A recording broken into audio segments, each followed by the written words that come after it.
YS Jaganmohan Reddy తాను అధికారంలో ఉన్న సమయంలో బీఆర్ఎస్ అధినేత కేసీఆర్ను అనుకరించారని, కేసీఆర్ అడుగుజాడల్లో నడిచాడు అంటూనే అధికారాన్ని కోల్పోయిన తర్వాత కూడా జగన్మోహన్ రెడ్డి కేసీఆర్ అడుగుజాడల్లోనే నడుస్తున్నాడు, కేసీఆర్ని అనుకరిస్తున్నాడు. ఏదైనా ఇష్యూ వచ్చినప్పుడు తెర వెనక్కి వస్తాడు, ఆ ఇష్యూ సాల్వ్ అవ్వగానే మళ్ళీ ఆయన తెరమరుగవుతాడు అనేటువంటి వార్తలు ఇప్పుడు సోషల్ మీడియా వేదికగా చక్కర్లు కొడుతున్న నేపథ్యంలో ఈ అంశం మీద మనం విశ్లేషణ చేసుకునేటువంటి ప్రయత్నం చేద్దాం.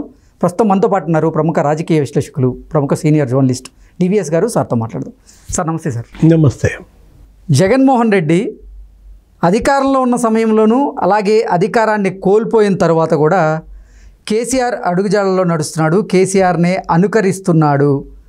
ఏదైనా ఇష్యూ వచ్చినప్పుడే తెర వెనక్కి వస్తాడు, ఆ ఇష్యూ తర్వాత మళ్ళీ కనుమరుగైపోతాడు అనేటువంటి వార్తలు వస్తూ ఉన్నాయి. దీని మీద మీ విశ్లేషణ ఏంటి సార్?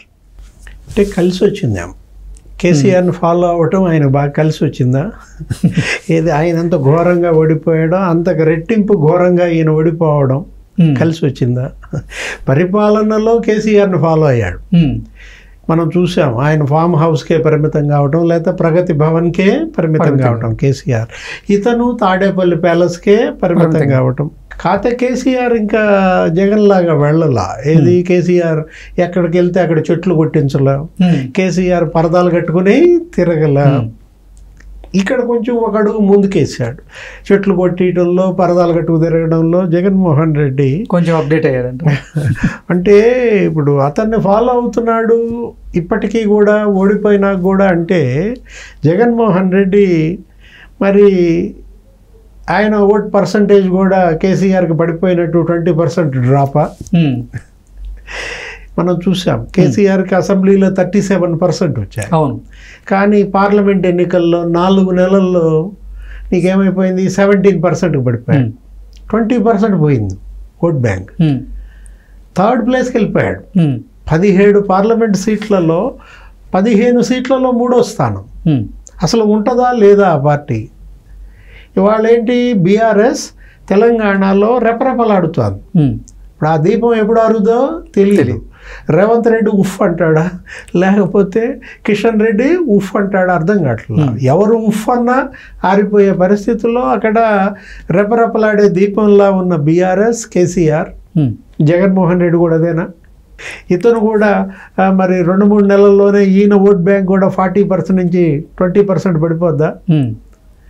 ఎందుకంటే ఇంకా నీకు తెలంగాణకి ఆంధ్రాకి పోల్చినప్పుడు అక్కడ ప్రతిపక్షంగా బీఆర్ఎస్, ఇక్కడ ప్రతిపక్షంగా జగన్, వైఎస్ఆర్ కాంగ్రెస్ పార్టీ పోల్చినప్పుడు వాళ్ళు గైరు. ఏది, వాళ్ళ అసెంబ్లీ బ్రహ్మాండంగా జరుగుతుంది. అవును. తెలంగాణ అసెంబ్లీ 4-5 రోజులుగా నువ్వు చూస్తుంటే యుద్ధంగా నడుస్తుంది. ఇవాళ కూడా జగదీష్ రెడ్డి వర్సెస్ రేవంత్ రెడ్డి, జగదీష్ రెడ్డి వర్సెస్ వెంకట్ రెడ్డి, నీకు అసలు మామూలుగా లేదు కదా ఫైట్. మొన్న మనం చూసాం హరీష్ రావు వర్సెస్ రేవంత్ రెడ్డి. అది ప్రజల్లోకి ఆ పార్టీ వెళ్ళే విధానం, ప్రజలపైన ముద్ర వేసే విధానం. అక్కడ ఫాలో అవుతున్నాడా జగన్? లేదు. అక్కడ ఇప్పుడు అసెంబ్లీలో పోరాటమేమో అస్త్ర సన్యాసం చేశాడు. 6 రోజులు సభ జరిగింది. ఆంధ్రప్రదేశ్ అసెంబ్లీ ప్రమాణ స్వీకారాలకు కూడా వచ్చినట్టుండి ముళ్ళ మీద ఉండి వెళ్ళిపోయాడు. అవును. 6 రోజులు మొన్న ఓట్ ఆన్ అకౌంట్ బడ్జెట్ సమావేశాలు జరిపితే అతను వెళ్ళకపోగా మిగతా 10 మందిని జడగొట్టాడు. నేను వెళ్ళను, మీరు వెళ్ళొద్దు. అందరూ కలిసి కట్టగట్టుకుని ఢిల్లీ వెళ్ళారు. ఢిల్లీలో ఏదో ధర్నా అనే ఒక డ్రామా, అది అటర్ ఫ్లాప్ అన్నారు. ఏంటి, అక్కడ 200 మంది చేరితే 100 మంది పోలీసులు, ఓ 30-40 మంది జాతీయ పార్టీలు, దేశంలో ఇతర పార్టీలు వాళ్ళే అన్నారు. అతను పెట్టిన ఎగ్జిబిషన్ కూడా నీకు అపహాస్యపాలైంది. ఆ ఫోటో ఎగ్జిబిషన్ ఏదో పెడితే, ఏది అక్కడ ఎవరు రషీద్ అనే అతను మర్డరో లేకపోతే ఇంకా వేరే వాళ్ళ మర్డర్లు కొన్ని చూపించి ఇంత అరాచకం జరుగుతోంది, రూల్ ఆఫ్ లా లేదు అన్నాడు. 50 రోజుల్లో రూల్ ఆఫ్ లా లేదు అంటే మరి ఆయన 5 సంవత్సరాల్లో రూల్ ఆఫ్ లా ఉందా? జగన్ ఏది మాట్లాడినా బెడిసి కొడుతుంది ప్రజల్లో, అది నీకు బూమ్రాంగ్ అవుతుంది, అతనికే వచ్చి తగులుతున్నాయి. ఇప్పుడు ఇలాంటి పరిస్థితుల్లో అతను కేసీఆర్ని ఫాలో అవ్వటలేదు. ఇప్పుడు కేసీఆర్ అతను అసెంబ్లీకి పోకపోయినా నీకు అక్కడ హరీష్ రావు, కేటీఆర్, ఆయన మిగతా ప్రతినిధులు బీఆర్ఎస్ వాయిస్ వినిపిస్తున్నారు. రక్తి కడుతోంది అక్కడ పోరాటం. అక్కడ ఒక టైంలో తెలంగాణలో ఏం జరిగింది, జాతీయ పార్టీలే ఇక తెలంగాణలో బీజేపీ కాంగ్రెస్ మధ్య నడుస్తోంది తప్ప బీఆర్ఎస్ థర్డ్ ప్లేస్కి వెళ్ళిపోయిన దాంట్లో ఇప్పుడు ఈ పోరాటం వాళ్ళకి కలిసి వచ్చే అంశం. బీజేపీ కన్నా మేమే ముందున్నామని చెప్పే ప్రయత్నం. జగన్మోహన్ రెడ్డి ఆ పరిస్థితి లేదు. అక్కడ ఏం చేస్తున్నాడు, స్థిమితం లేదు, కాలుగాలిన పిల్లిలా తిరుగుతున్నాడు, ఒక చోట నిలకడ లేదు. ఇప్పుడు పిల్లి కనుక నీకు ఒక ఇంటి నుంచి ఒక ఇంటికి ఎట్లా పిల్లలను పట్టుకుని తిరుగుద్దో అలా పిల్లి తన పిల్లలను పట్టుకు తిరిగినట్టుగా తిరుగుతున్నాడు. తాడేపల్లిలో ఉండడు, పులివెందులు వెళ్తాడు, అక్కడ ఉండడు, బెంగళూరు వెళ్తాడు, బెంగళూరులో వారం ఉన్నాడో లేదో మళ్ళీ వచ్చి పడతాడు, మళ్ళీ ఢిల్లీ అంటాడు. ఇట్లా స్థిమితం లేకుండా తిరుగుతున్న జగన్మోహన్ రెడ్డి కేసీఆర్ మరి ఫాలో అవటం లేదు. కేసీఆర్ ఒక దాంట్లో ఫాలో అవుతున్నారా ఏంటి, ఇద్దరి ఉమ్మడి గమ్యం విలీనమా బీజేపీలో? ఇప్పుడు బీజేపీలోనా ఇండియా కూటమిలోనా సార్? ఇప్పుడు అదే అర్థం కాని అంశం. ఏది ఇవాళ కేసీఆర్ ఇండియా కూటమి వైపు లేడు. ఎందుకని కేసీఆర్ మరి బీజేపీ వైపు మళ్ళుతున్నాడు అనేది జరుగుతుంది. కూతురు ఇవాళ జైల్లో నుంచి బయటికి రావాలన్నా విలీన చర్చలు జరుగుతున్నాయి, ఇప్పటికే మాట్లాడుకున్నారనే ప్రచారం మనం చూసాం. మరి బీఆర్ఎస్ బీజేపీలో విలీనం జరుగుద్దా జరగదా అది మనకి రాబోయే రోజుల్లో తేలిపోతుంది. జగన్మోహన్ రెడ్డి భవితవ్యం ఎటు, ఆయన అడుగులు ఎటు పడుతున్నాయి. మొన్న ఢిల్లీ ధర్నాలో ఏం చేశాడు, ఇండియా కూటమి పక్షాలన్నీ పిలిచాడు. అఖిలేష్ యాదవ్, సంజయ్ రౌత్, తంబిదురై, అబ్దుల్ వహాబ్, ముస్లిం లీగ్ కానీ, అన్నా డిఎంకే, లేకపోతే టీఎంసీ, ఆప్, ఎవరెవరో వచ్చారు. వచ్చిన వాళ్ళు మాట్లాడిన దాంట్లో ఒకళ్ళైతే అసలు ఆయన ఇండియా కూటమిలోకి ఆహ్వానించారు బాహాటంగా. ఒకరేమో ప్రధాని అన్నారు, అది మిస్ఫైర్ అయింది. అది ప్రధాని అనేసరికి ఈయన దిక్కులు చూశాడు, ఈ విషయం ఎక్కడ మోడీ వింటాడా అన్నట్టుగా. జగన్మోహన్ రెడ్డి ఇవాళ ముఖ్యమంత్రిగా ఓడిపోయినా రేపు అతను భవిష్యత్తులో ప్రధాని అయ్యే అవకాశం ఉందన్నాడు. అంటే ఇప్పుడు అతనికి అందినటువంటి బరువు తగ్గట్టుగా మాట చెప్పుంటాడు. బాగా బరువు అందిందేమో విజయసాయి రెడ్డి, ఇక ఆయన మరి ప్రధాని అనేసినట్టున్నాడు. పెట్టిన ధర్నా ఢిల్లీలో జగన్మోహన్ రెడ్డి ఇండియా కూటమి వైపు దగ్గర చేస్తోందా, బీజేపీని బ్లాక్మెయిల్ చేయడానికి పెట్టారా? ఎందుకంటే అపాయింట్మెంట్ అడిగితే నిరాకరించారు.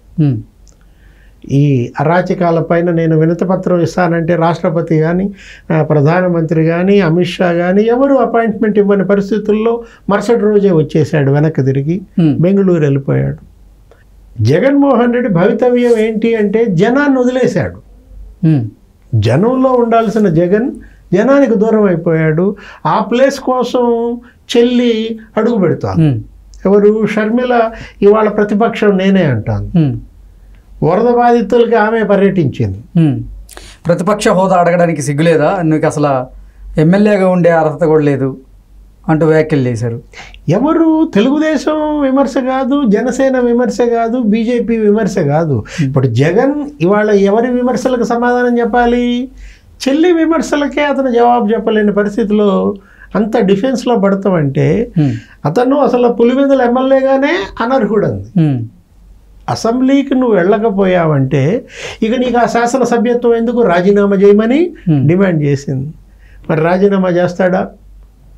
రేపటి సమావేశాలకైనా ఆయన వెళ్తాడా లేదా? కేసీఆర్ కంటే ఒక వంక ఉంది. కేసీఆర్ ఏం జరిగింది, బాత్రూంలో పడ్డాడు, బెడ్ రెస్ట్. అవును, నీకు అత్తుంటే ఎముక ఏదో ఆపరేషన్ జరిగింది.